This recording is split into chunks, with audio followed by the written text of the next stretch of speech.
Yeah, thank you very much indeed for joining Piers Morgan Uncensored. My first question for you, I guess, is an obvious one. What do you hope to achieve from our conversation? That right there, being uncensored. In American media, it's very censored. It feels like an episode of Black Mirror a lot of times. So I've put myself across the line, the point of no return, saying, hey, I know they're going to say whatever they want about me. When I bring up the truth, they're going to say, you didn't get enough sleep. It's because of your health. They're going to call me names for my truth. But these experiences that I'm telling you about are factually things that I've went through and things that I refuse to keep going through and things that I'm not going to let my children go through and things that I'm not going to let my peers go through. No pun intended. Well, look, we are most certainly uncensored on this show, and I want to give you the time and the platform to really explain yourself, because I think that sometimes sound bites about people, perhaps taken out of context sometimes, can create a very distorted view of what a person really thinks. What do you think, looking back over the last few weeks in particular, what do you think have been the biggest misconceptions about you? Well, I think there's a left agenda to silence anyone that goes against the agenda. Let's go back to Trump running for office back in 2015. Everyone that was around me in my industry, in the entertainment industry, told me that my life would be over. I would be on the wrong side of history. I've even had threats to my life for wearing the Trump hat. And it even ended up in, destroying my family and also making it where I have to raise my children differently because I actually am a person that's classified as Black. I classify myself as Jew, but a person that's classified that had been given that title in America as Black, in America, that I'm supposed to stay in a block of a vote. You never heard the term white vote. So why is there a term Black vote? How is that okay? It sounds just as racist as a Black drinking fountain. And my dad, called me. He said, the thing that the left fear about Ye or makes me the most dangerous is I'm rich. And that's the point. Tupac told me back in the days, you had to get your money right and then you go to war. So I'm going to war. I don't have endless resources. I only have honestly only maybe $120 million in my account. But what I'm not going to let happen is I'm not going to let my kids take over Yeezy someday and have a boardroom telling them what to do and talking behind their back. I'm not going to let that happen to my children. So I have to fight right now. And the other powerful icons in Black music, when they were at the top of the game, they didn't fight at that point. They were too afraid of losing whatever they had. So by the time they wanted to make a difference, by the time Bill Cosby wanted to buy NBC, he didn't have the Cosby Show at that time to be able to stand up when they wanted to literally throw him in jail, where they actually did throw him in jail. So people have to understand just the bravery. There's so many people everywhere. I know everyone can relate to being afraid to say what you're going to feel because you feel like you're going to lose something. So whether you agree with me or not, I believe people are going to feel the fact that someone is brave enough to say something. Every day I do 5 things that people have been historically killed for. Every day. And it's just, I want to prove, first of all, I am Jew also. The 12 lost tribes of Hebrew. Do the math. Do your research on it. We have got our culture ripped from us and then told we were just simply void of color, which is another definition for Black. But if we knew we were a culture and knew we were a people, the way the Jewish people know, then we wouldn't abort ourselves. We wouldn't shoot each other dead in the streets and then rap about it. We wouldn't brag about, having sex with each other's wives. We would keep our families together and we would do business together. The most dangerous place for a black person in America is actually in our mother's stomachs, because 50% of black deaths a year in America is abortion currently. I mean, I can keep going, but I want to make it, hey, boom, ask me questions, let's go. I don't want to jump in too much, because here's what I honestly think. I think you have an extraordinary mind. You have a number of extraordinary talents. You're a musical genius.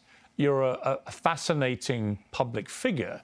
What has been interesting to me is to watch the furore which has erupted in the last few weeks over a series of statements that you've made, which have caused, as you know, a lot of offence. And I guess before I get into them, I'm just curious as to whether you think there is a line for free speech. Listen, I completely agree with you that there is a war against free speech, that people are treading on eggshells all the time, terrified of expressing honestly held opinions in case they get cancelled. I think we're living in a really insidious era where liberals are behaving like fascists. So on that, you have absolutely my agreement. But my question for you is, do you believe there are limits to free speech? And if they are, what are they? There are no limits to free speech. It's all context, right? Tarantino can write a movie about slavery where actually him and Jamie, they got the idea from me, because the idea for Django, I pitched to Jamie Foxx and Quentin Tarantino as the video for Gold Digger. And then Tarantino turned it into a film. But in that film, he puts a context, he creates a context where Leonardo DiCaprio is allowed to use the word multiple times within that context. So Hollywood's job is to frame things, and they allow what context, what content is accepted and what's not. We have our thoughts. Everyone has thoughts and ideas, and then people try to manipulate your thoughts and ideas. In order for humanity to move forward, we have to be free to think and then to actualize. I like the word actualize better than execute. If you think about execute's a negative word, actualize to be more positive, except for the fact that it has the word act in it, and everyone's an actor, especially in Hollywood.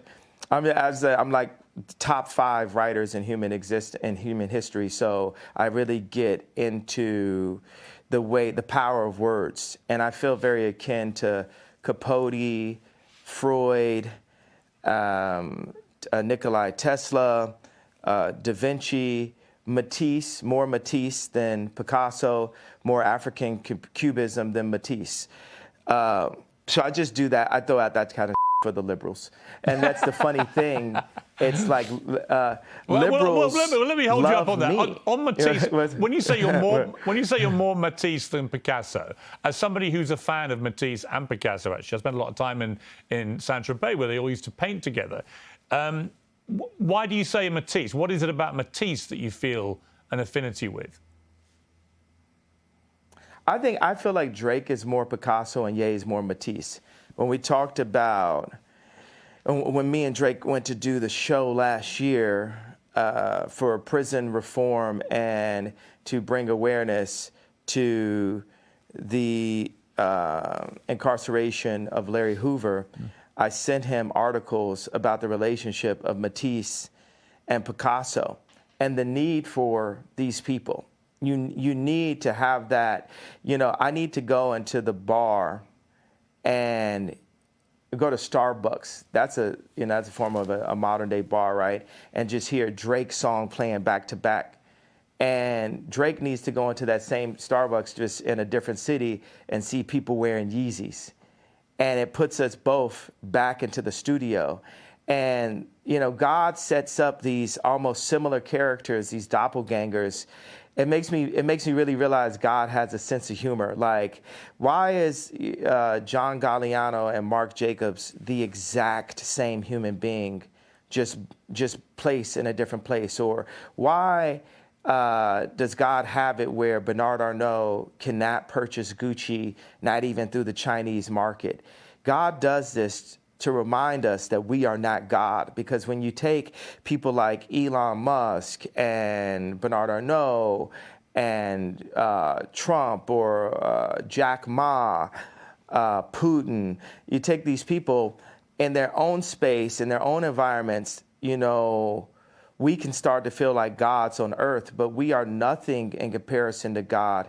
And we are here actually to love one another and to collaborate and to make the world a better place. There's, 1% of the world are placed in power and 99% of the world are the audience. So that 1% of the world, this idea of a United Nations, this is the world that needs to come together. This is the world that, here's the obvious go-to.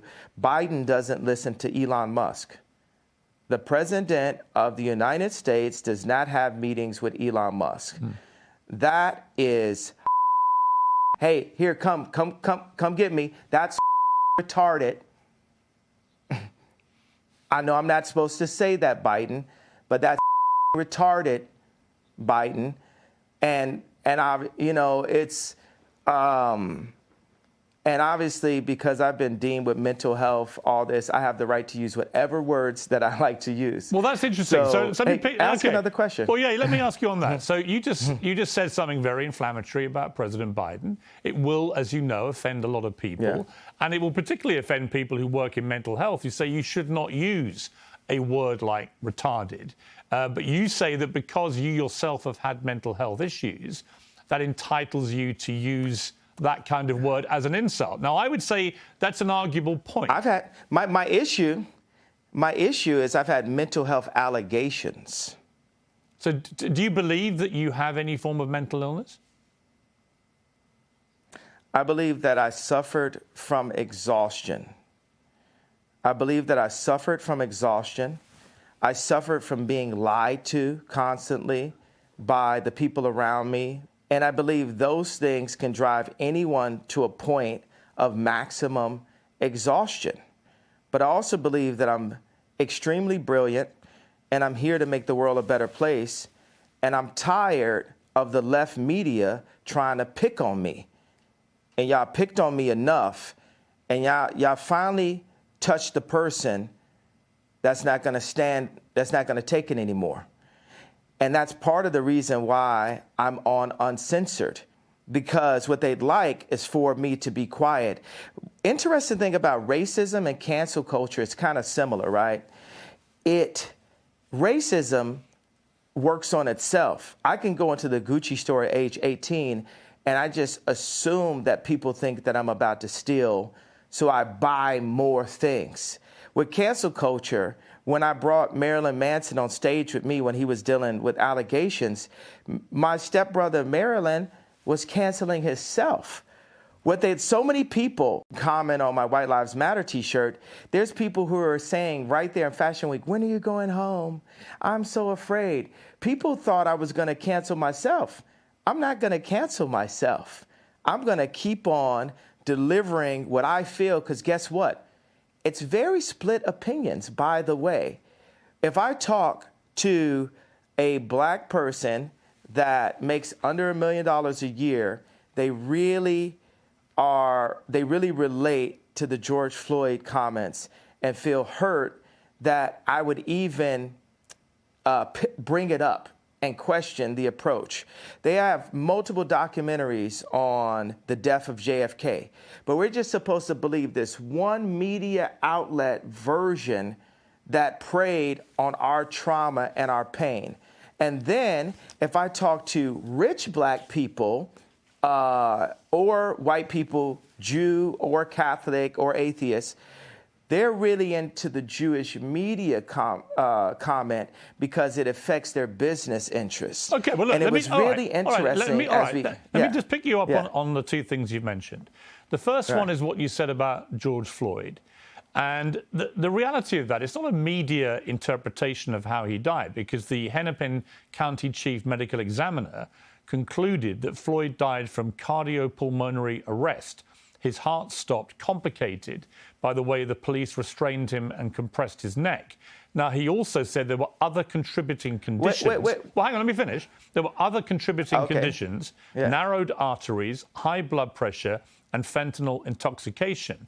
But although these were significant conditions, he said, and things that played a role in the death, they didn't directly cause the death. The cause of death was what that policeman did with his knee to George Floyd. Person? Well, why would a coroner lie? What makes you believe that?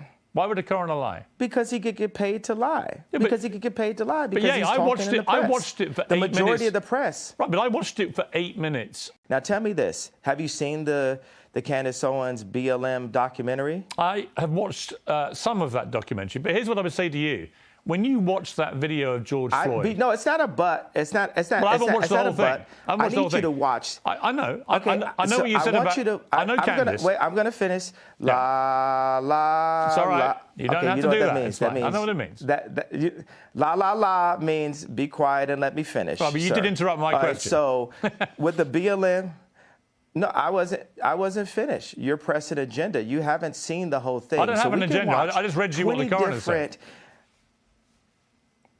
So we can have 20 different perspectives on how JFK died, but us as black people, not only can we only vote one way, we're not allowed to have any other perspectives, and that the area for George Floyd, where he passed, the murder rate is up 50%, and nothing, this is so-called movement, but it didn't move blacks anywhere. Right, now listen. So as a black person. I will say there are legitimate questions about the Black Lives Matter movement, no question.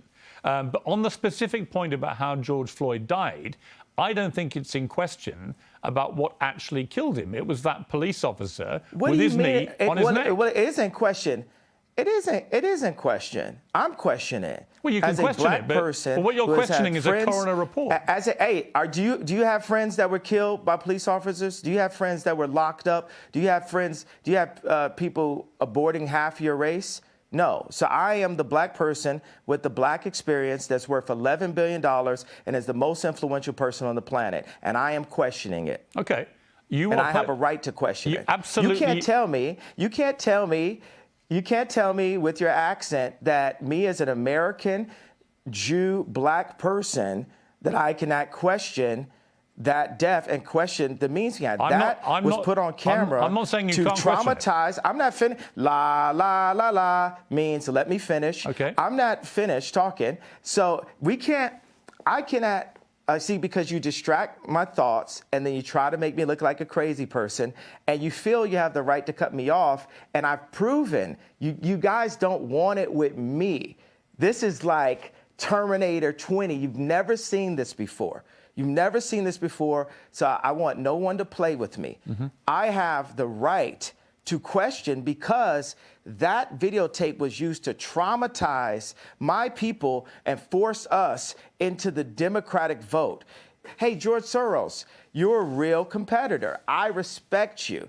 I'm worth more money than you, and I have more influence than you, and have, Piers Morgan from a different country saying, well, I'm not going to do an English accent because that would be racist. I'm funny, by the way. That's fine. I know you can do that. As I said to you, the show is uncensored, Ye. You can say what the hell you like, right? But that doesn't mean I can't pick you up on a few things, right? You accept that. I accept that, but you try to say, it is unquestionable because this one Dr. Fauci said this. I know it wasn't Dr. Fauci, but I'm just giving an example where we hear from even Google. Like people feel like, if you Google it, it's factual. There's so much non-factual information about me on Google, but then I still believe Google. And people pay to get certain information to the top of Google. But this is good. Keep going. Where else you want to go with it? Here's where I want to go. The civil rights lawyer Lee Merritt responded to what you said about George Floyd's death and said, while one cannot defame the dead, the family of George Floyd is considering suit, which they're now doing, as you know, they're suing you for $250 million, for Ye's false statements about the manner of his death, claiming Floyd died from fentanyl, not the brutality established criminally and civilly, undermines and diminishes the Floyd family's fight. So what is your response to that? Well, anybody who loses a loved one, my heart goes out to them. Any race, my heart goes out to the pain of that. I have a theory about it. Now, this is not a fact. This is a feeling that I have. In the documentary, George Floyd's 2 roommates said that George kept saying, they want a tall guy like me. They want a tall guy like me. So for me, I'm a creative, right? I can like make a dinosaur out of a femur, right? So if I'm making a dinosaur out of a femur and I'm looking at a documentary that says George Floyd was telling his 2 roommates they want a tall guy like me, and on the day of his death, he prayed for 8 minutes. They said he prayed longer than he ever prayed. What do you think, me as a creative mind, the beautiful mind, right, the sensitive mind, what do you think I feel could have happened in that situation? All right. Well, honestly, if I'm being honest with you, I would say that because of your brilliant, beautiful, creative mind, as you put it, and I don't dispute that at all, you've got an extraordinary mind. And I can see that in the way that you conduct interviews. You go off on very long tangents, but they're sort of fascinating. I find it fascinating to listen to you. I'm not saying you don't have a right to question. Sort of, quite. Yeah. These are like Capote-level fascinating tangents. No, they're not. They're not. I'm just saying it's the way you conduct yourself, and I think that's very interesting. What do you mean? Or not? Why is it? Oh, it's not Capote level. Actually, I think you Capote level. If you would, sort of, if you would like me to compare you to Truman Capote, I am happy to do that. Yay. If you want to be known as the new Capote, okay. I'm with you. Okay. I'm not going to question your talent. Your talent to me is completely unquestionable. Right. When you question that, answer the question about the femur to the dinosaur. No, I'm going to ask you a different question. Situation. I'm just going to ask you this. What? No, you're not. You're gonna. No, I didn't finish my question. Well, hang on. You can't tell me. Answer my question. You can't first. tell me what questions to ask you. You accept that I'm the interviewer. To answer my question. No, I said answer my question. No, I'm interviewing you too. Well, you can't interview me. It's my interview. You're Bono. I'm interviewing you too. See, that's the way we rap. Let me just. You know what I'm saying? No. Let me just put this to you. So no. You're trying to avoid. Hang on. You're trying to avoid. No. La. To put quite a phrase. You're interrupting me now. I'm going to get back to it. All right, you can, but let me ask you. Because you haven't answered my question. Here's my question for you, which you haven't answered. No, I'm not. Answer my question with a question. Yeah. I'm not answering anything. I'm going back to my original question in a way, which is simply this. I'm not saying you don't have a right to question how George Floyd died, but given the world watched that horrifying video of that policeman's knee on his neck, and given that is what the coroner said caused his death, albeit he had other underlying conditions, including fentanyl intoxication, when the family see someone like you, who's hugely influential, you're known around the world, questioning how their loved one died, they find that very hurtful, which is why they're now suing you for it. And my question for you is, do you understand the pain that sometimes your comments can cause, like this circumstance with George Floyd's family? Now, I'm going to ask you a question again. With my imagination, when you see in the documentary that George Floyd's 2 roommates he said, they want a tall guy like me, they want a tall guy like me, and that he prayed extra long on the day of his passing, where do you think that takes my beautiful mind? I think it can take you to a place where you want to believe something which may not be true. I'm not saying it's not. I'm just saying all the evidence points. I'm giving you an honest answer. My honest answer is I think that That wasn't honest. That was a political my honest belief is that. What do you guys do? People in the newsroom, what are they doing? They're like cringing right now. They're like, whoa. No. We never experienced this before. We never never experienced I'm not cringing. A black entertainer that won't be threatened by the media to back down from his opinion. Yeah, I think you mistake me. You mistake me for somebody who's going to be like the others. I have a show called Uncensored for a reason. I'm giving you a platform for a reason. But you're pressing an agenda. No, I'm not. You're perfecly entitled to your opinions. Your agenda. But do you accept you're lying now? Do you accept you may not always be right? I just called you a liar. How does that make you feel? That's fine if you think I'm a liar. It's fine. No, you're a liar. You're pressing the agenda of the pain and trauma economy that is pressed on my people by the left. Actually, the trauma I think that was implemented to George Floyd was from a vile white racist police officer who kneed him to his death. And I agree with the coroner's findings because I don't see any reason why the coroner would invent that. So that's my belief. If you want to challenge that and you don't believe it, that's entirely your right. I have a question. Who do you think are the biggest vile white racist? The media. You think the media is racist? What? Please, next question. Please don't ask me any retarded questions. Okay, let me go to the next furore, which has been around you in the last couple of weeks, which is your attacks. Is that British for theory? Is that British for theory? What's theory, bro? Is that British for theory? You actually have quite a good British accent. That's quite good. Let me ask you, if I can, about the allegations that you have made anti-Semitic comments. And in particular, when you said on Instagram, I'm a bit sleepy tonight, but when I wake up, I'm going DEFCON 3 on Jewish people. Now, many people who are Jewish found that deeply offensive. They wanted to know, what did you mean by going DEFCON 3 on Jewish people? Because DEFCON 3, as you know, is a heightened state of awareness for military action.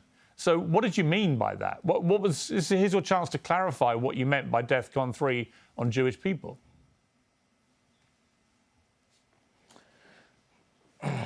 Well, thank you for allowing me to say what I meant due to the fact that I was blocked by Jewish people after I said that. So I wasn't actually allowed to say what I was about to say. But what I was going to say is, I was going to talk about all of the contracts, all of the misdealings that I dealt with as an entertainer.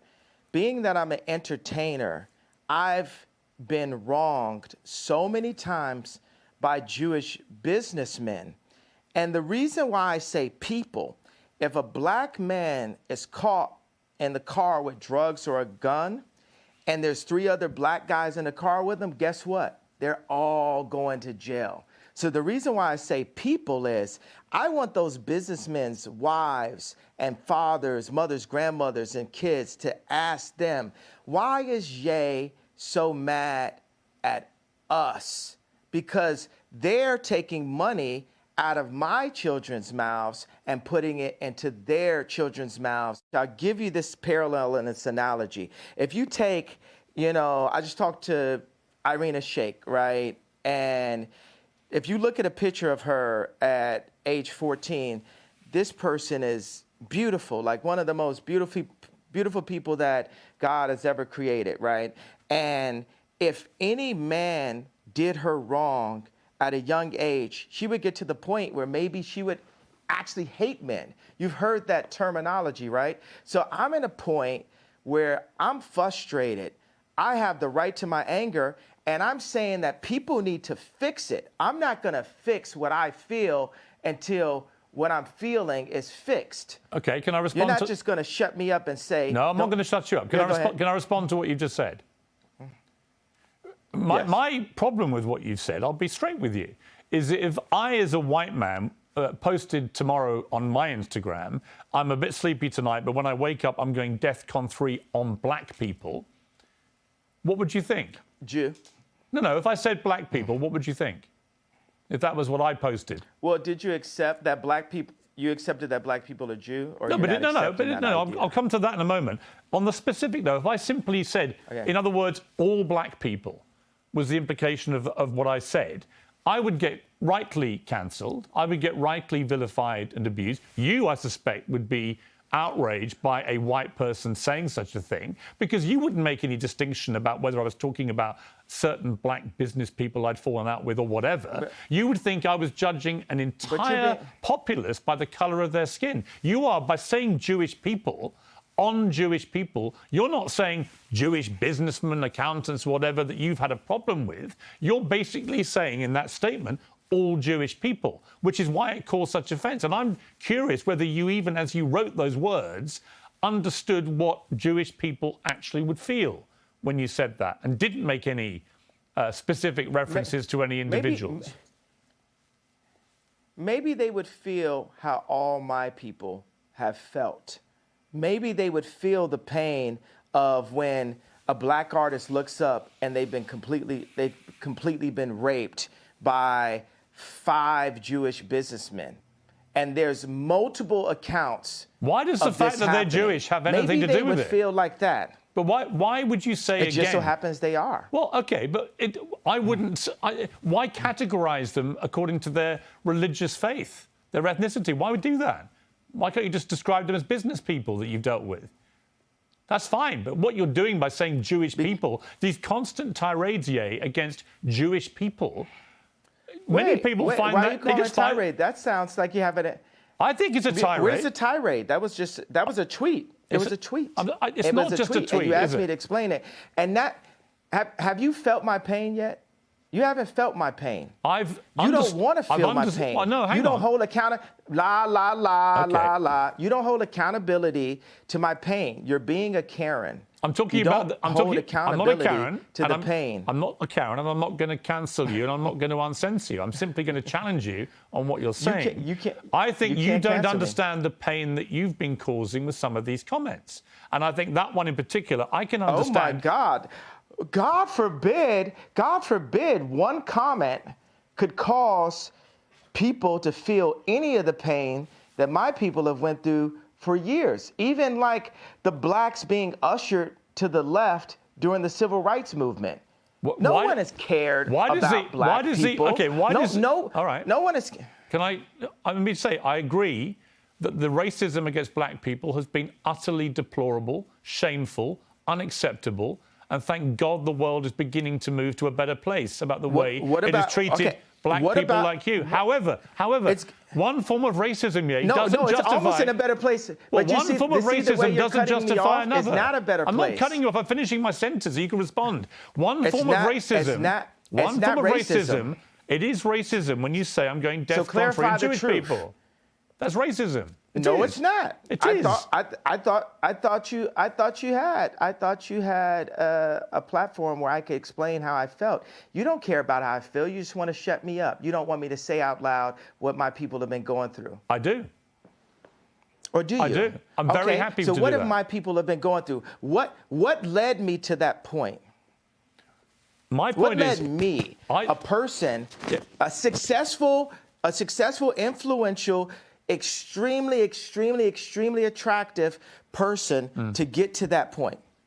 I am not doubting for a moment that you will feel genuine pain about the racism against you and other black people in America. Not for 1 second would I deny that. Racism by who? Well, by anybody. I think any form of racism is wrong. Any form of racism is wrong. I didn't say DEFCON on anybody though. You said DEFCON 3 on Jewish people, specifically Jewish people. You didn't say any particular Jewish person. You said basically all of them. That is racism, And I think if you were honest with yourself, given the fallout from this, you would think again about how you phrased that sentence. Because actually, you didn't mean all Jewish people. Given the fallout. Do you care about the hurt you caused Jewish people? What fallout? Well, you were removed from social media. Wait a second. You're not allowing me to talk, Chris. You're not allowing me to talk, Chris. Oh, I thought it was the same person. He's American. I'm British.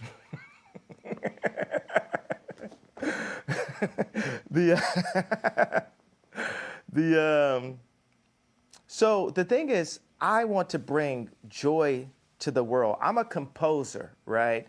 And this is a symphony. Our life is a symphony. We have so many beautiful ideas, but I feel the anti-Semite has been a wall, a cloak that allows Jewish businessmen, boom, I'll only be the police officer that says, hey, this guy with the gun is the only person going to jail. I'll be the first person that does that in history, right? So look, no one else in this car riding with the guy with the gun and the drugs is going to jail. Are you happy? I'll play by rules that are not played by from my people, just for the sake of this conversation. I don't want you playing by any. So I don't want you playing by any. That makes you happy, right? I don't want you to say things just to make me happy. That's what colonizers do, is give us rules. I'm not trying to that's colonize what colonizers you. do, is give us rules. I'm not trying to colonize you. I'm not trying to censor you. All I'm saying to you is, when you use a phrase, like I'm going DEFCON 3 on Jewish people. Did you hear what I just said, though? Yes, I did. We're past that. We're past that in a conversation. Well, hang on. We're not past it. Did you hear what I just said? We're not past it unless you're prepared. Are you happy that I said I'll focus? Let me explain what Are you happy that I said? I know. I heard what you just. Brother, why are you talking over me? Let me respond. Chris. I'm Piers. Let's respond. Let me respond, right?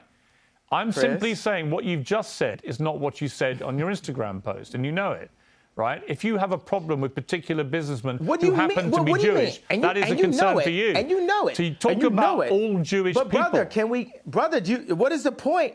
Brother, do you want me to grow from the statement? I just told you, okay, I was in a position where I've been hurt, and this is the way I had the right to express myself. The point of this interview is for you to question me, and then for me to answer and say, okay, even though the same rules are not applied to my people, if a person with a gun or drugs is pulled over and has three other people in the car, they're all going to jail. I'm not going to apply that to Jewish people for the sake of this conversation. Isn't that what you wanted? But you know what you did? You tried to civil rights me. You tried to pull me back to a week ago. But we're here today. There's been plenty of conversations and commentary since that. But you want me to go back to 1960. No. You want me to go back to 7 days ago. All right, let me jump in. Here's what I want you to do. I want you to reflect. Okay, so have we grown? Have we grown? Here's how we grow. Yeah, here's how we grow. I want you to reflect. No, have we grown? Have we grown? You're not in charge of my growth. You're not in charge of my growth, Chris. Okay, let me phrase it like this. I'm about to suggest to you how you may grow if you choose to grow this way. And you can ignore me. You can ignore me. Piers, how much money are you worth? Not as much as you, sadly. Exactly. So take my advice. Maybe you'll get richer. I would love to take your business advice. Why would I listen to you? Why don't you hear what my advice is and then work out if I'm wrong? Can we do that deal? You haven't given me any credit or a moment of reflection for the comparison that I made, the brilliant, if I do say so myself, comparison that I made to the cops pulling over one black person and locking everyone up. I understand what you're saying. And my tweet having issues. Wait a second, I wasn't done with the sentence. My tweet referring to all Jewish people, and I said, for the sake of this conversation, I will refer to the business people who have destroyed me and my people and my fellow creatives. But you didn't even accept that I gave you that. You tried to push me back into 1960. No, I didn't. You tried to push me back into last week. No, I didn't. Okay, do you accept that example that I gave you? I understand completely the example you gave me. I think all racism is wrong. So I feel that we've grown. I would like you to reflect. I feel that we've grown. Do you feel we've grown? If you've now changed what you wanted to say originally, my question for you is, do you now regret saying DEFCON 3 on Jewish people? Are you sorry you said that? No. I don't think it matters. You should be. Absolutely not. You should be. Absolutely not. Yeah, but you should be. Absolutely not.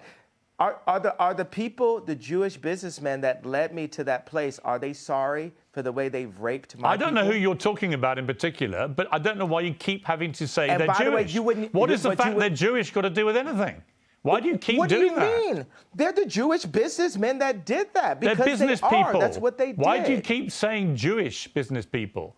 Why do you keep using their religion, their ethnicity? Why do you keep doing that? Let me update it then. Okay, so I'll say this.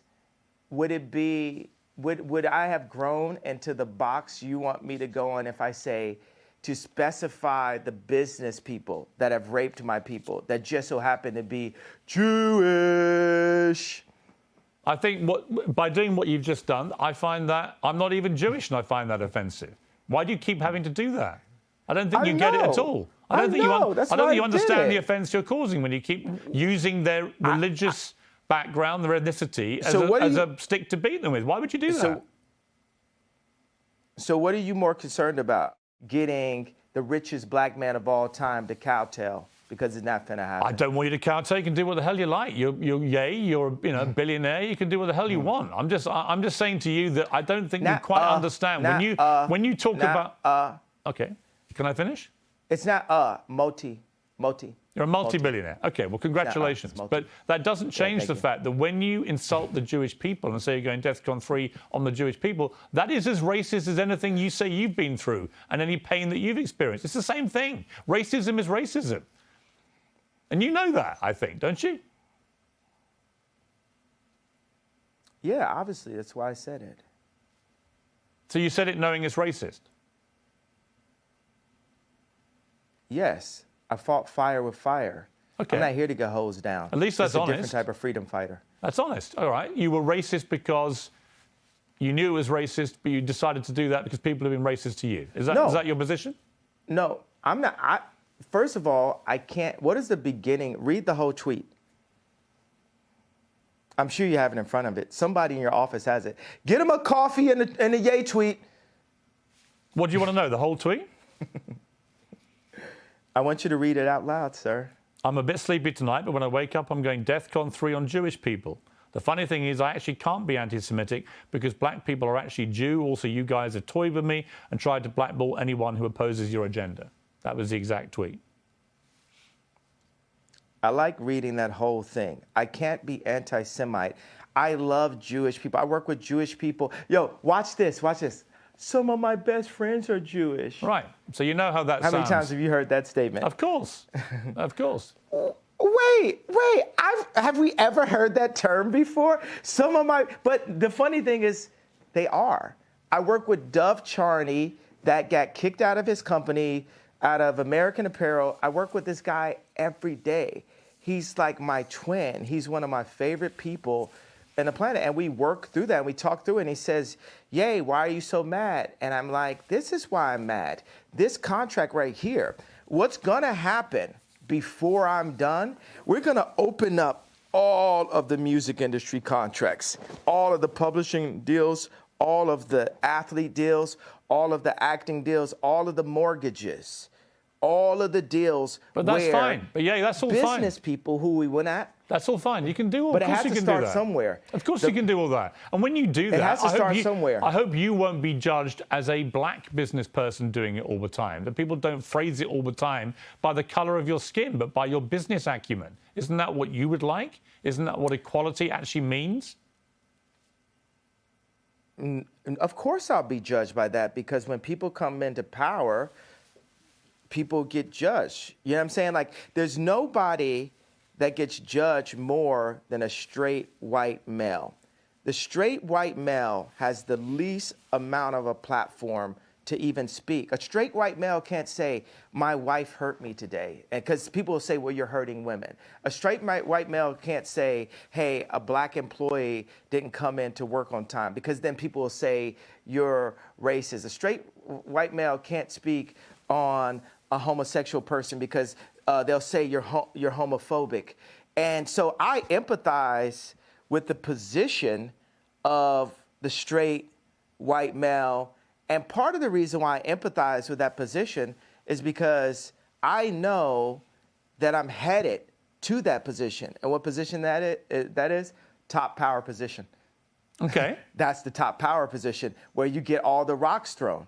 And that's the thing. I have friends, right, that will actually that's the reason why I'm going to be a good leader someday, because I'm really empathetic. But I call black people out on their stuff. I call white people out on their stuff, because we're all people. We're actually only one species. And in order to, whether it's my friends texting me like, "Bro, you got to get in the gym. You're looking chubby in the photo." It's like we have to hold each other accountable to what's actually happening. And it's so much is based on you did that tweet wrong. So what I will say is, I feel that my words demand more sensitivity for the frequency that I'm operating at and the amount of people that I'm communicating to. And I take that responsibility right now. But I will also say everything happens for a reason. because if it had been perfectly worded in English, and because there's nothing whiter than English itself, right? I'm already not speaking in my mother tongue, right? So if I had perfectly worded it in the most sensitive way, then we wouldn't be here right now. Now we're opening up the conversation. I'm not allowed to say whether or not I'm running for office in 2024, but I tell you what, if the left, let's say the left would have never supported me anyway. And now I've got to call to attention, I am who you should support. The left did not allow Trump to be president. They treated him like he wasn't even the president. So even then he won, he was losing half of the American people every day, and it divided the country. What I'm saying, whoever goes into office, for British media, for American media, we must support our leaders and not just run this hyper negative. You know what I will? And black people hate when I apologize for this. When I see people like John Legend and Chrissy Teigen talk down on the president, I'm like, wow, that kind of sounds like me. That kind of sounds like the telethon. I opened up this level of disrespect towards our leaders. And people were happy. And the left saw that and say, well, let's just have every celebrity do what Ye did at the telethon. So I take responsibility for that moment. And you know what? I just want to give every Jewish person a big hug. Also, I'm envious of the Jewish people. I'm envious of how they don't abort their children. I'm envious of how they don't shoot each other in the streets and then rap about it. I'm envious of how their families stay together. I'm envious that they turn their phones off on Friday night and the family comes together. I'm envious of how they do the business together. And I want that for the darker Jews. I want that for the black people. I want that. We need that. God said we should remove the word want, right? Okay. We're going to have that. Okay. And this is the beginning of it. But it seems to me, and correct me if I'm wrong, but it seems to me that you are acknowledging, as you've just acknowledged that it was wrong to say what you said about President Bush when he said he doesn't care about black people, and that may have encouraged all this disrespect towards presidents since. I think it's an interesting point you made. It does seem to me, Ye, talking to you, that even if it's hard for you to admit this, that you do regret the wording of that tweet which caused all the problems, and you wouldn't phrase it that way again. Am I right? I would tell my dad that. My dad loved the White Lives Matter t-shirt because what audacity does a black man have to wear the exact same t-shirt that a white man could wear? You know, and my dad was a Black Panther. I mean, we have a water purification center. You know, he's like the original Steve Jobs. Right. He's the educated version of me, right? And he liked both of those things, but he said, you know, Ye, he even calls me Ye now. He's like, Ye, you've got to be more sophisticated with your wording. And that wording, like I said, I'm a bit sleepy. And it lacked the sophistication needed to be the true conductor that I am. Because it's the conductor's job to bring people together. And that was divisive, right, which is not who I want to be. Right. So so I'll tell you that. I'm not looking. And also, let me put out right now. So it sounds like you agree with me. Do you agree with me then? I want to talk. Okay, let me say that I'm just thinking right now what's on my heart is the idea for people who do actually have severe mental health issues. You know, the word retarded. For, you know, there's parents that have children who actually are mentally ill, and that word is really offensive, right, to those people. So why use it? And just because I was feeling it's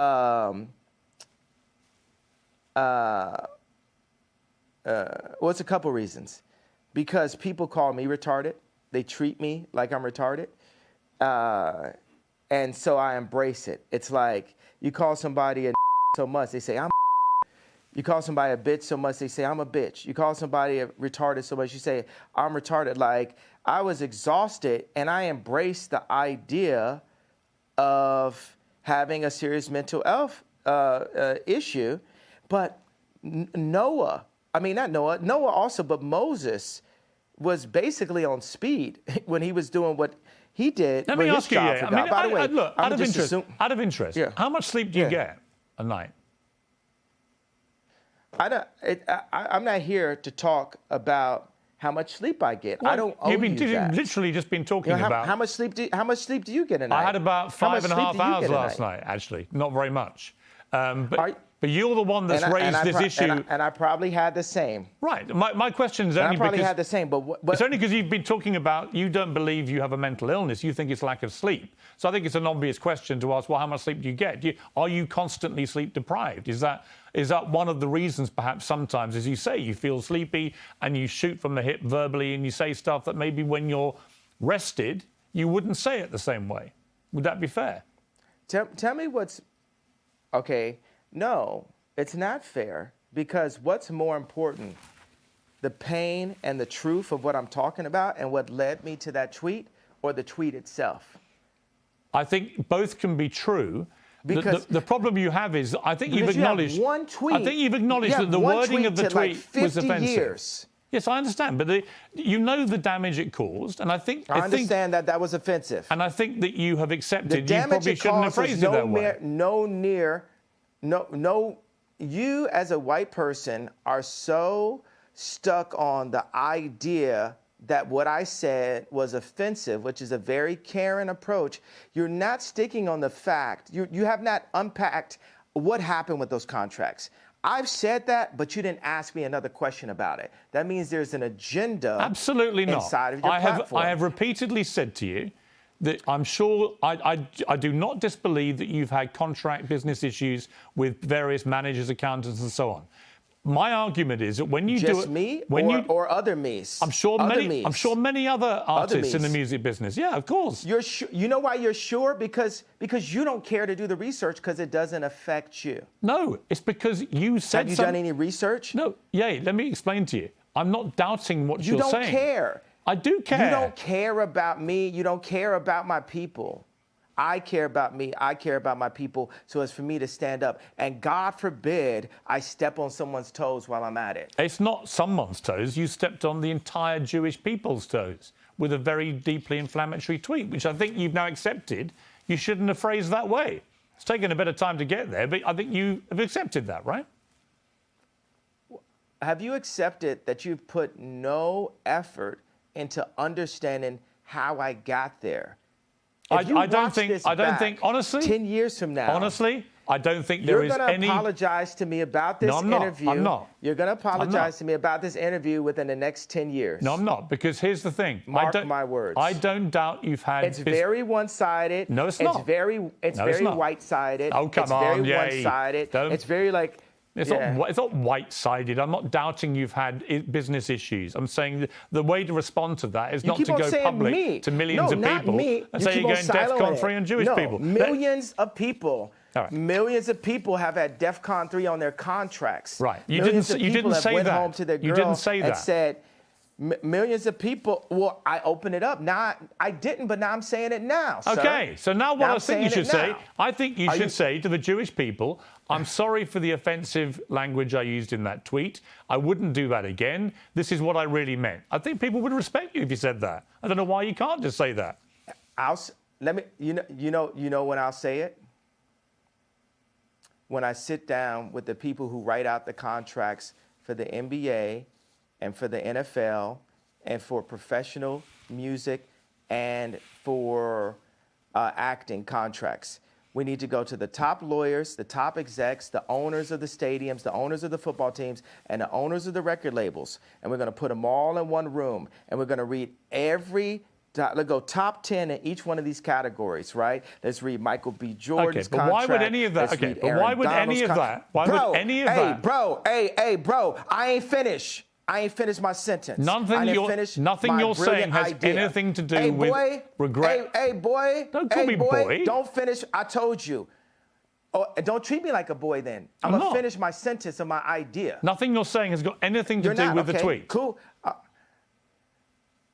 Bro, I was in the middle of a sentence, boy. Okay, so are you going to allow me to finish my sentence? Yes. If you then answer my question. Okay, so I'm going to tell people when I would apologize for the tweet. This is what has to happen first. I need all of the top executives in Hollywood I need the top executives at the NBA and at the NFL. We'll do those two sports specifically. And I want the top executives in music, dealing with publishing, dealing with like Spotify and Apple Music and Universal Music and all the top let's do like 5 top execs there. And I want to look at the top 10 earners in each one of those fields' contracts openly. We want to compare and contrast the contracts. And then once we open that conversation, and we need to do it on a platform live with lawyers asking questions, and we'll have the top lawyers like a Johnny Cochran, Robert Kardashian level legal team, looking at all of these contracts together. After that moment happens, then I will say, I'm sorry. Okay, if that's your position. That's clear. Interview adjourned. Love you.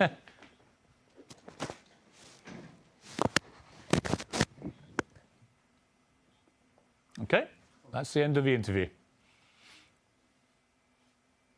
I mean, I just get the feeling from you that you're obviously a complex character, brilliant in many ways, fascinating, like I say, compelling.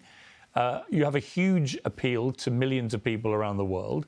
It just seems to me that occasionally your mouth gets you into trouble, and that perhaps on reflection, sometimes you look back and wish you hadn't said things. Is that accurate?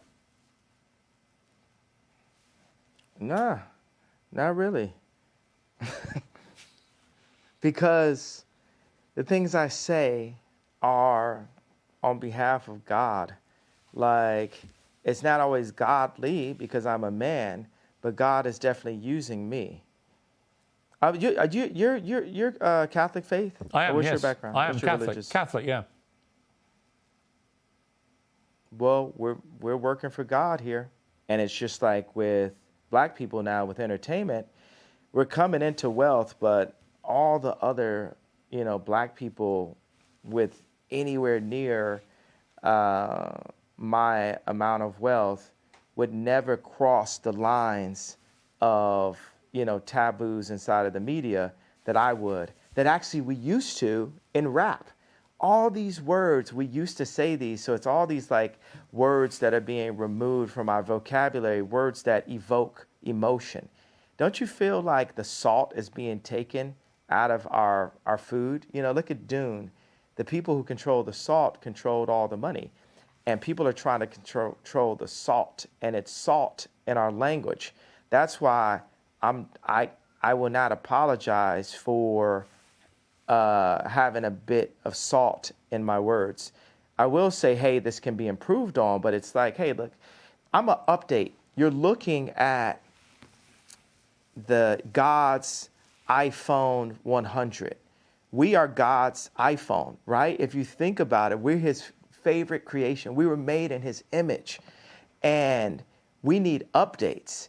And society, capitalism, media, and thought police have been stopping us from our updates. We have to have a thought, and then we have to actualize it. I like the word actualize better than execute, because execute's a negative word. We discussed this. We have to actualize. There's so many, think about, for a homosexual kid, age 12 at school, not wanting to say out loud how he felt, or feeling like if he said how he felt, he would get bullied. Or what if he said how he felt, and then somebody said, you said the way you felt and what your experience was in the wrong way. Now you need to apologize. We're fine that you felt that way, but you need to apologize for the way you said it.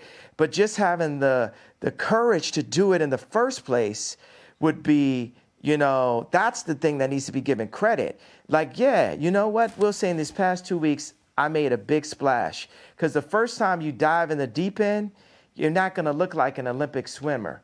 But we're going to have to learn how to swim. And I've dived in the deep end. Okay.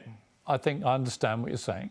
Let me ask you about your family. Yeah, lots of speculation, of course, constantly. If you understand what I'm saying, could you translate what I'm saying? Yes. I want you to translate what I said. I know what... And then let's move on to the next question. Okay. Let me attempt to translate. What did I mean by that? I think what she meant was that you are not afraid to ruffle feathers. You're not afraid to cause trouble where you feel it's justified.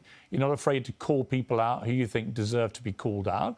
But then occasionally, you've expressed yourself in a way that perhaps hasn't quite hit the right mark, and that you are work in progress, as indeed we all are, and that you could phrase things better, which would cause less offence to a wider number of people, when in fact the target of your anger may be much more specific. That would be my interpretation of what you've just said.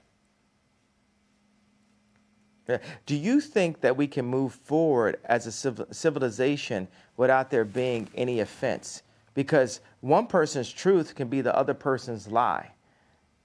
I think it entirely depends. You know, it's like, I think it entirely depends. Honestly, look, part of me wants to say yes to that, but I do think there is a line, and we should all be mindful of the line. And the line to me is, I don't think any form of racism or perceived racism should ever be tolerated. I don't think that is free speech. It's just hate speech. And I think one of the problems with what you said about the Jewish people was the more generic way that you phrased that sentence. People didn't understand you were talking about specific business people you'd had a problem with. They thought you genuinely meant you were going DEFCON 3 on all Jewish people. And they took that to be a blatant form of anti-Semitism. I think you've explained in this interview that was not your intention at all, which is good. But I think if you're asking me to interpret what you've just said yourself, that would be my interpretation. That, you know, you're work in progress, and sometimes you say stuff I didn't just which explain. doesn't quite get over what you're really meaning. But what I really mean is, I don't want it to be settled. I don't want to be forgiven by Jewish people until we get to what the problem really is. I don't want, you know, like Elon, he got on Twitter, he said, I talked to Ye, he took it to heart. And I liked my boy standing up for me, but I was like, but the fight isn't done though. Everybody, white media, left media, they just want to squash the fight. They want to keep the pain of George Floyd going, right? But they don't want the pain of our representatives. What did Elon Musk say to you about the tweet, out of interest?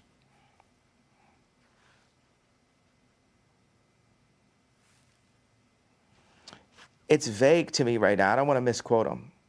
What was the general? It's vague to me. What was the general point of what he was saying?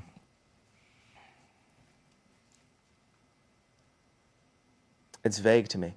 It's truly vague to me. I'm an honest person. I tell you what it was. What I keep on saying, it's just always about this tweet. It's so much more. If you look back at this interview, and it's like a direction arrow, it's more in the direction of fixing the statement than fixing the problem. I think both and things, that's my problem. I understand, but I would say to that I think they're two different things, and you can fix both actually. And I accept that part of what you were trying to do and the point you were trying to make, I completely understand it because you've explained it in more detail. On Elon Musk, there is a suggestion that when he gets control of Twitter, which seems likely now, that he will bring you back, he'll bring Donald Trump back. Do you think that would be right? It'll be lit. Do you think it's wrong that you and Trump have been banned from these platforms? Absolutely. I was talking to Trump a couple days ago, and he was like, I'm not going to do his voice, right? But he was saying, I had 277 million followers, and the next day I had nothing. And that related to, Mark Zuckerberg, Meta. Mark Zuckerberg thinks he is the government.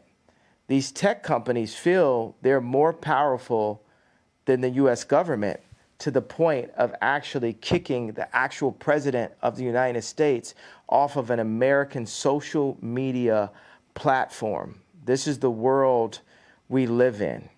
And I would say, I agree with you, and I'll tell you why. I think it's completely inconsistent that companies like Facebook and Twitter allow people like the Ayatollah of Iran, for example, to remain on the platform, or Taliban people to be on the platform, but they don't allow an American president. That seems to me completely ludicrous. Yes, and this is part of the 100-year plan that they have books on about China's takeover of America after losing the Industrial Revolution. Now, let's talk about business people. We won't refer to their race. And by the way, I'll tell you, as a Jew person, a person that has a lot of Jewish friends, it's not a race, it's a people. Right. And every Jewish homeboy I know is going to be like, yo, yeah, that's right. So, but it's hard to attract, it's hard to influence patriotism on capitalists.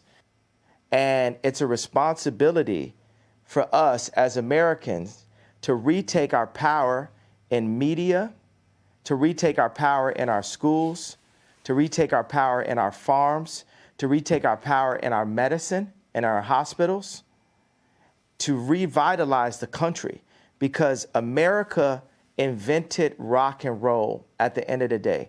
We have the inventions. America created Apple. You understand? Like, we created the platforms that the world runs on now, and we've allowed the business people in these companies to sell us, and whatever the term is, sell them in a handbag, whatever it is, for cheap. And Americans are God-fearing, for the most part, God-fearing Christian people, and we're not cheap, and we can't be sold for cheap.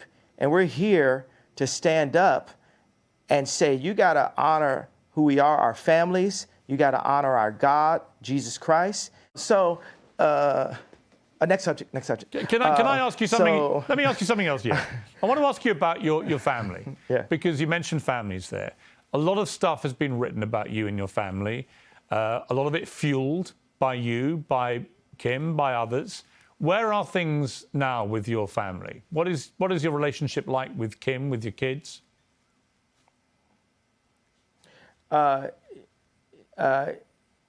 Kim has Zionist media handlers surrounding her, all in and out her Hulu TV show, all in and out her family, all in or out the house that I created for my family.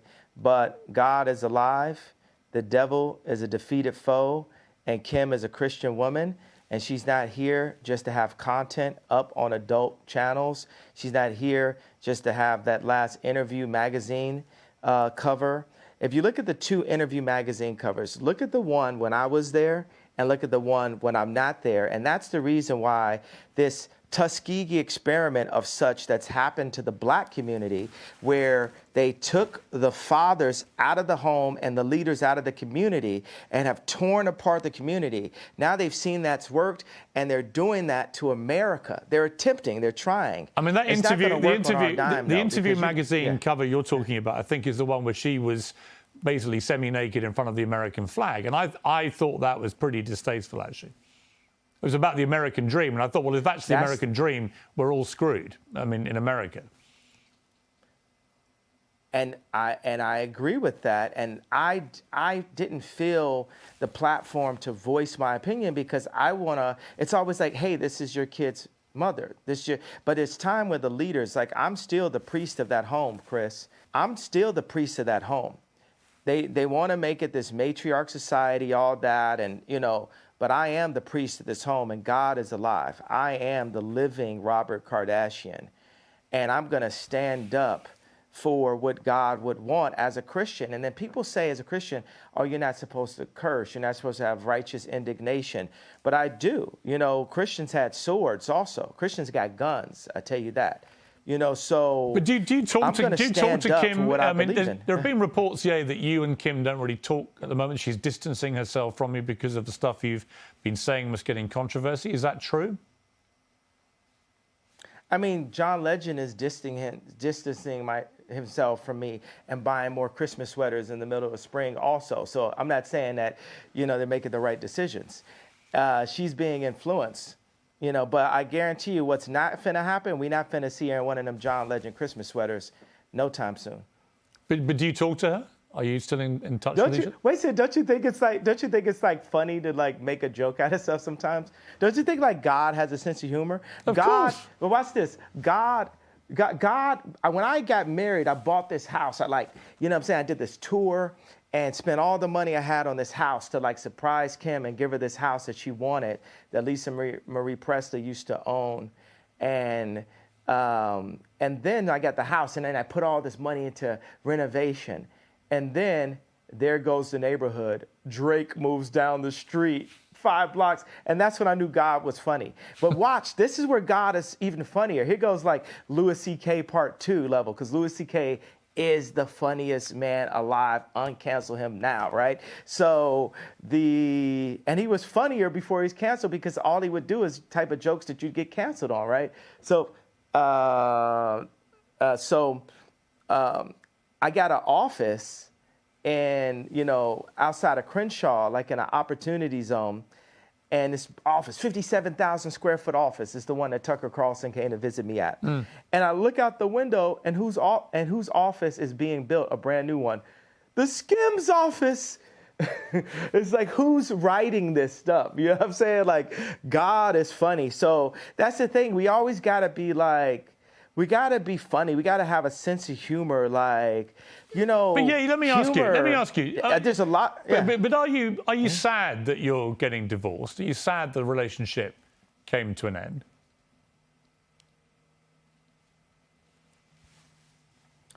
That happened 2 years. We got the divorce 2 years.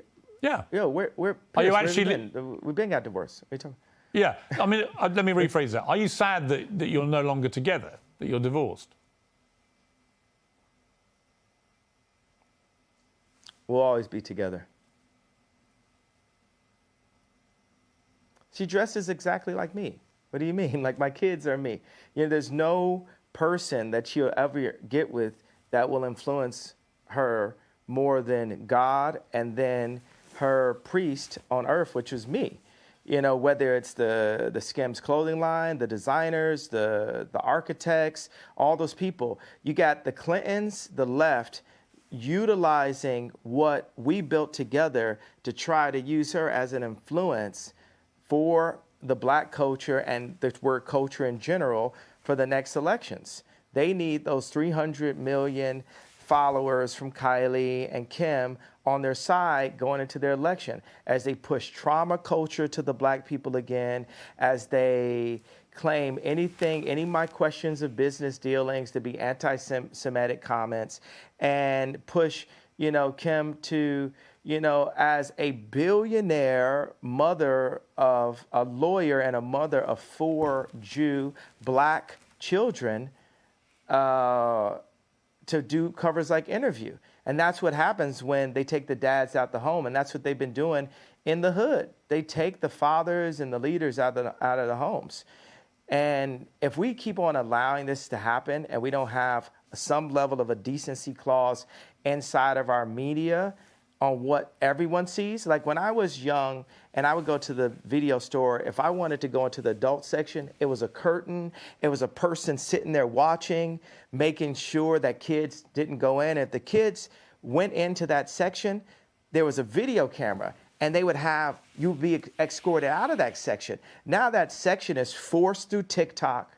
That section is subverted and kind of mixed with the drink inside of music directed at children, inside of content through Disney, on Hulu, which is Disney also, and in so many branded commercials to confuse children and to sexualize our children way too early before they can even make their own decisions about their life. You make some very interesting points again. Just to clarify one thing, though, you are actually divorced, are you? Because my understanding was that you weren't actually divorced yet.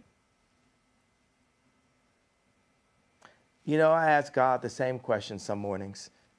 Am I divorced, God? Am I divorced? Because I might be divorced on paper, but I'm not divorced of the idea of being the protector of not only this person who is so influential. Imagine Kim making all of her decisions that she does publicly. Grown folks' business is grown folks' business. Never know what could happen with a little sippy or whatever. But, all the decisions that she makes publicly being based on an audience of one. And Piers, what audience do you think I'm saying that is? Well, you. No, not me. For us as Christians, right? who is our audience? We have an audience of one. Well, you mean God? God. So picture this world, envision this world. Here's another one. This is past what I'm saying about having the heads of the football teams and the basketball teams and the music industry opening up their contracts the way I do, right? Picture the most influential woman on the planet, which is Kim Kardashian, right? And I got this one thing I want to definitely say in the interview. Picture the most influential person on the planet, the most influential woman on the planet, performing in public only for that audience of one, for God. Imagine the overwhelmingly positive effect that will have on the planet. And mark these words, it will happen someday. Okay. And I had this thing. I had this, of course I'm divorced, and this is like a funny thing I thought. Being that her name is no longer West, and my name is no longer Ye, being that her name is no longer West, and my name is now only Ye, if we were ever to be together again, what would our name be? Kim Ye. Would you like that?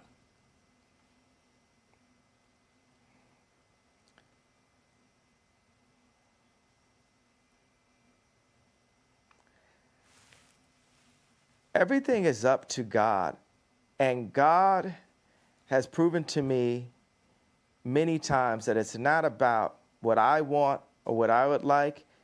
It's just up to Him on what He sees fit. But David had to. But let me ask you. Tend but do you still love to the Kim? sheep? Sorry, not with an S. Do you still love Kim? I absolutely love. I'll love her for life. And I will protect. Oddly enough, I'll actually protect her, because when I call out things that I feel are wrong, you know what I'm saying? When I make products, like say the difference between me and Bernard Arnault, like say, watch Elon Musk. Every product. The reason why Elon Musk is like a Steve Jobs is, if he makes a flamethrower, he would use that flamethrower. If he makes a Cybertruck, he would use that Cybertruck. Me, if I make some 3D printed boots, I'm gonna have the 3D printed boots on. Wow, and I love wear them those. every day. Can I get a pair of those? Absolutely, sir. They would Tucker really liked suit them me. also. These boots are a hit. Love those. Yes. They're fantastic. Yeah. Would you like to one you day? very much, sir. Do you think, given that you've got all these kids together, would you like one day to get back with Kim, do you think? Do you feel like you've gone through a very tumultuous period, but that actually the love underneath it all between two people remains? And would you like to get back together?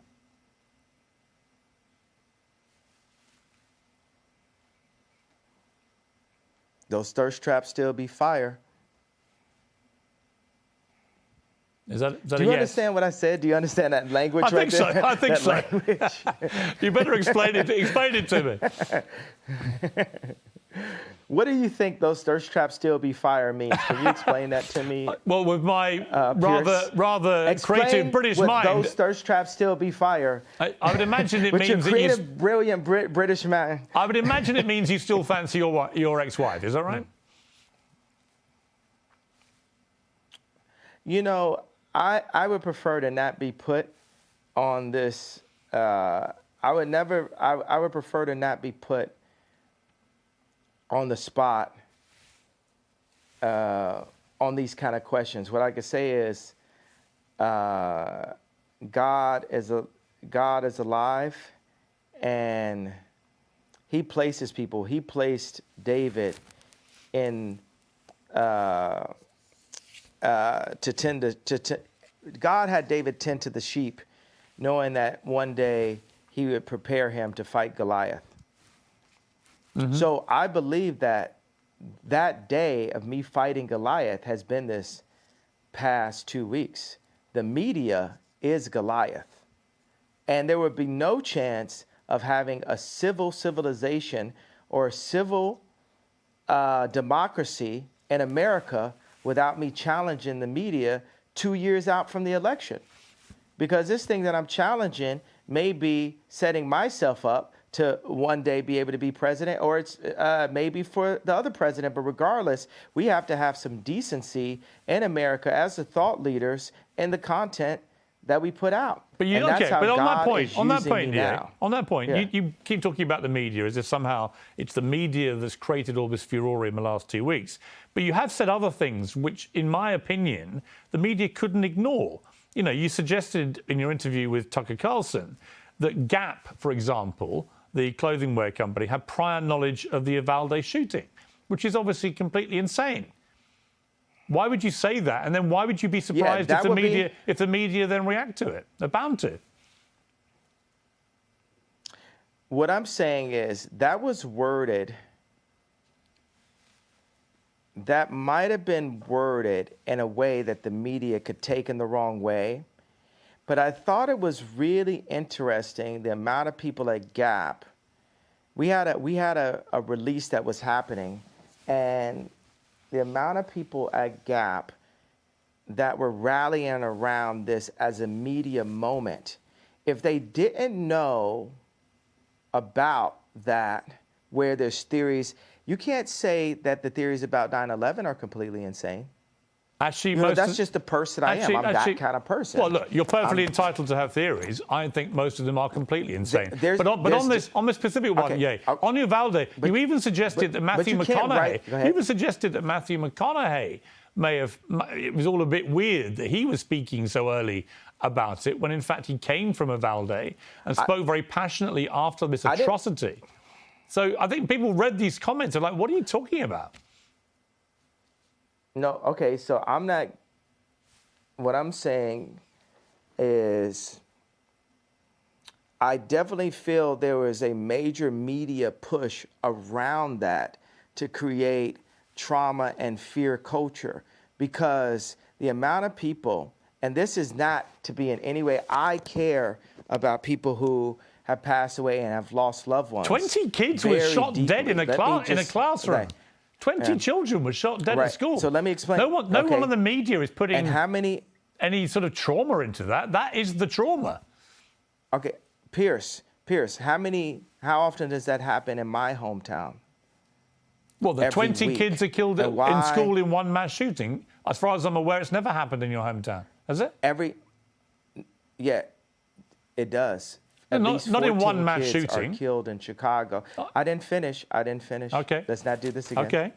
We reviewed how that goes. I understand. You could talk. At least 14 kids are killed in Chicago every week, and there's no media push around it, and that's my issue. When I was at Gap, there was no media push around the killings in Chicago. But I would agree. I agree with you. I completely agree. My youngest son has recently been at University of Chicago for a year, and there were 2 students shot in that time. I completely agree that there is never enough attention given to all the slaughter from gun violence in Chicago.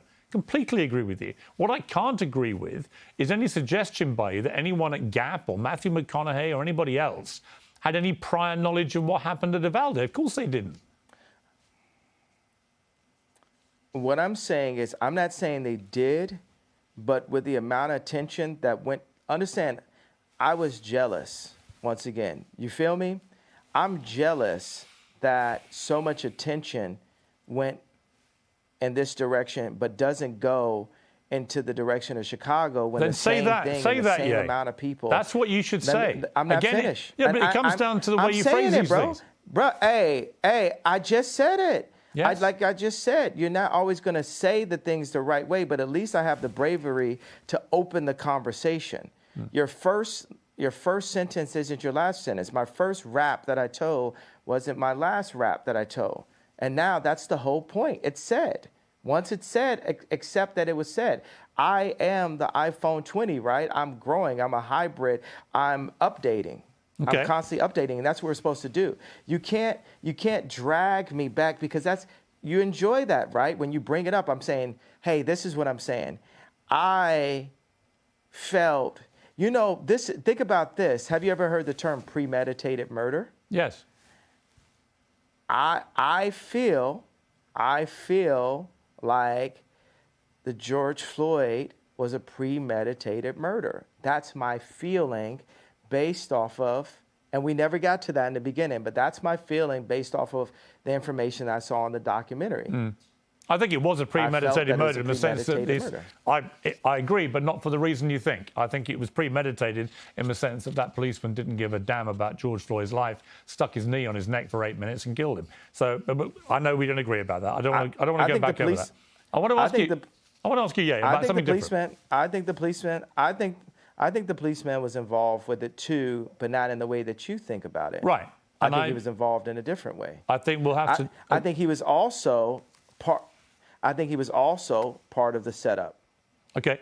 Look, we're not going to agree about that, but he's been moved. He's been moved. He's been moved. And I need you to watch the documentary, and we could talk offline and then talk online again. Okay. Because what's not fair is for a white martyr like JFK to be analyzed 100 different ways, but then for a black martyr like George Floyd, for us to only accept the one way. That's like us only accepting the one way for the black vote. Like I said we have the opportunity to look at it different ways. Like I said to you, you are completely entitled to challenge anything, frankly. And I'm equally entitled to come back at you and say what I think. That's what a democracy is about. Let me ask you before I want to ask you one thing about your... But look, no, I got...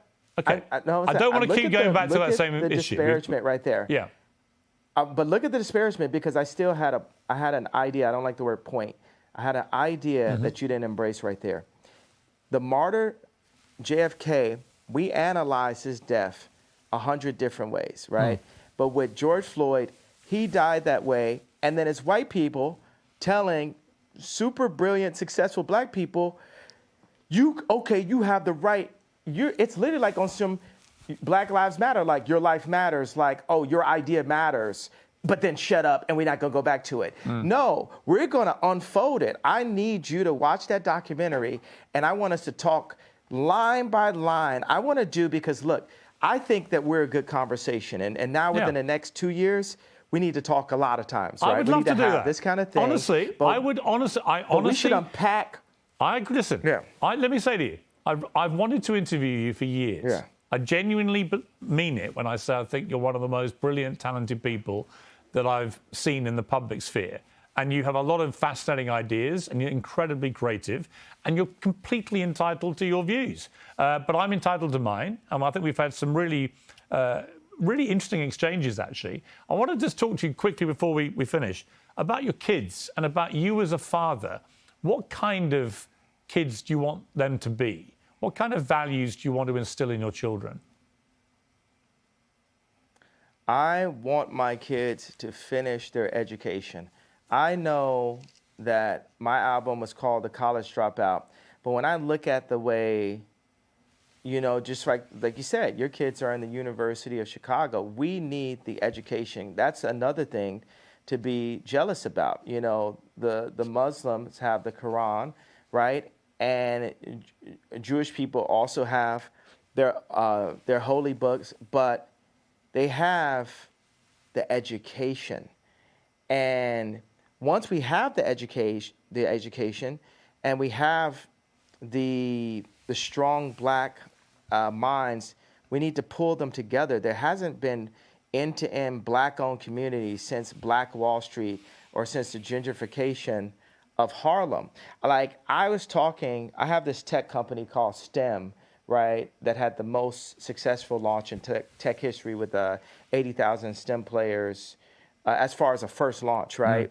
We sold 80,000 STEM players back in February, and we went off the Apple platform, and now we're coming with the next generation that has a projector in it, and it's coming with 4,096 movies. I did that because my Amiga computer had 4,096 colors when I was in 7th grade.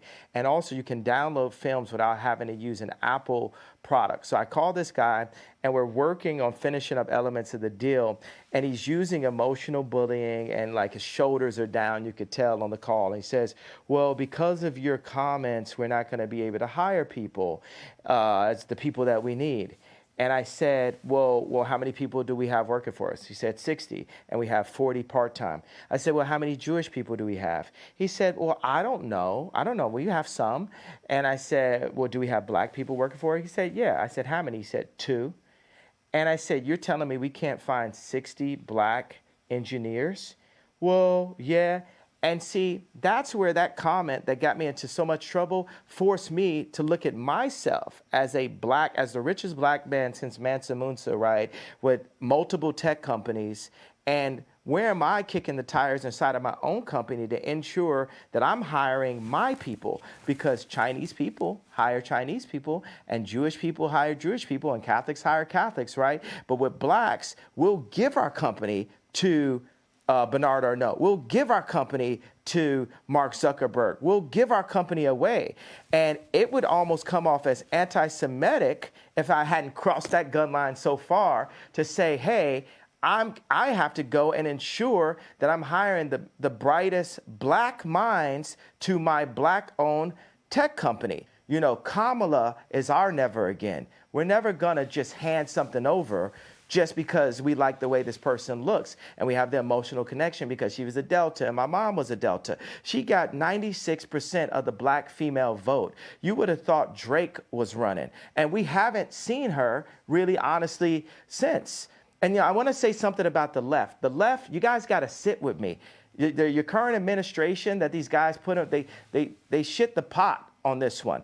They should have got Bernie, but Bernie had too much of a conscience. And so you got a guy with no conscience. Instead of getting Bernie Sanders, you guys got Weekend at Bernie's. And and you know that you don't like where we're at right now. So we got to have a conversation going in. When you listen, on how to I won't disagree with you about. I don't disagree with you about President Biden or Kamala Harris, for that matter. Yeah. Let me ask you about someone we haven't mentioned, Vladimir Putin, and what he's been doing in Ukraine. What is your view of that? I do not believe in war, and I believe that there is ways that America could have avoided this war. But Biden has money. Biden has reasons for us to be at war right now for selfish reasons.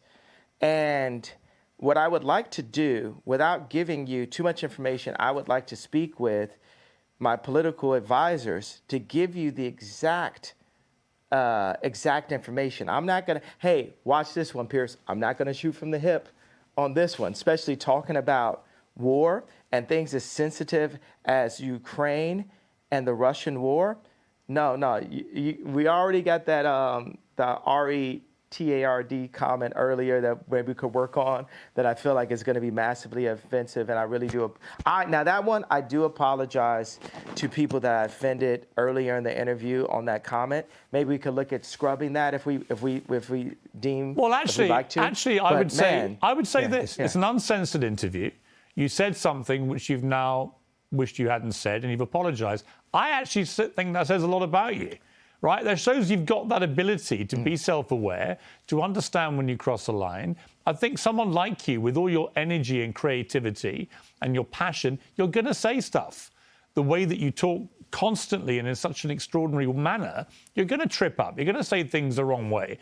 I don't think there's anything wrong in when you do that, doing what you just did and saying, look, I'm sorry, I crossed a line, I apologize. It's actually quite empowering. You know what I think? You know what I think I'll go ahead and do? I feel that I've given the platform, and I think by holding the idea of an apology hostage is not godlike. Correct. I feel like we have to free, and I think that's the point that you've been making. And because we sat down and had this conversation, I will say I'm sorry for the people that I hurt with the DEFCON, the confusion that I call. I feel like I cause hurt and confusion. And I'm sorry for the families of the people that had nothing to do with the trauma that I had been through, and that I use my platform where you say hurt people. And I was hurt. I was frustrated. I was frustrated that Gap hadn't opened stores.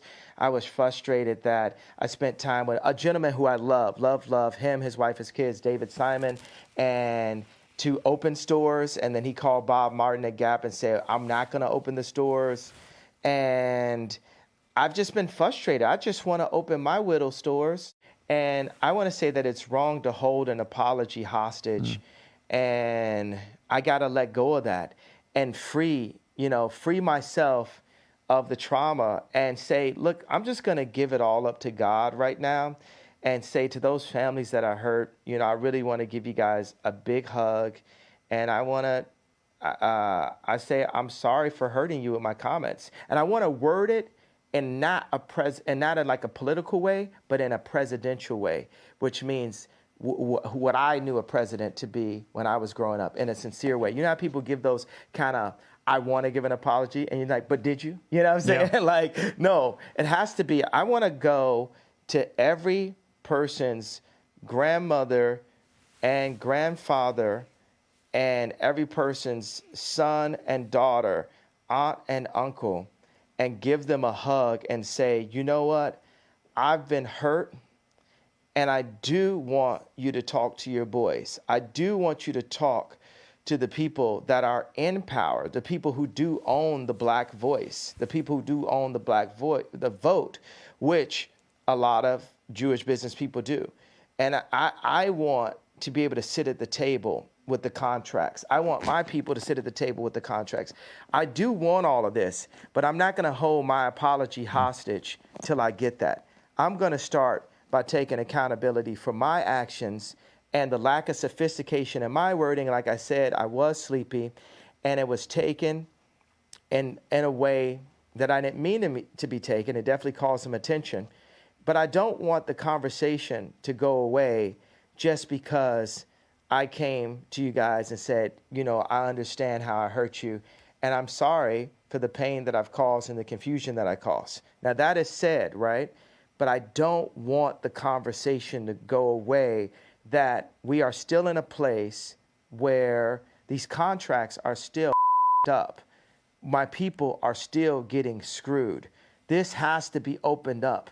And I'm not asking for a promise, but it would be a beautiful world as I release the pain that I've caused and the pain that I have in me, that grudge that I was holding, that you guys, some of you guys, 1, 2 of you guys step up and say, let's look at these contracts. Let's make it not be a known fact that the music industry is treacherous. Let's make because some of my kids do music. I don't want them to step into a treacherous place. I want it to be better for them than it was for me. So I want us to sit down and come together and really work on that. Would that make sense to you, Piers? You know what, Ye? If you'd simply said that in your tweet, I don't think there would have been any problem. And I'm very, very pleased, actually, that we've got to a place where you felt able to say that. And I think it was sincere. And but we still have a problem. That's my point. No, Piers. I get it. I get it. But what you've now done, you've now explained the context of the problem. And you also issued a sincere apology to people who were rightly offended by the way you phrased what you said. So I think that's a good place to finish the interview. And I'm very glad you got there.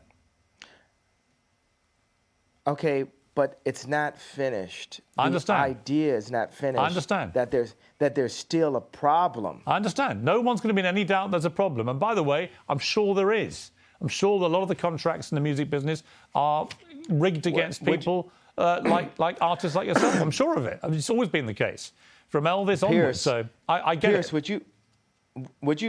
Would you help me and my people? Would you help me and my athletes? I got so many athletes that go to my school that are, like all the guys that are on Donda are headed to the NBA, right? Could you help me? Could you help us make these contracts better for our people by calling attention, by just allowing me on your platform, right? And let's look at some of the things and point these things out. Could we work together on that over the next couple of years? Very happy to do that. Yeah.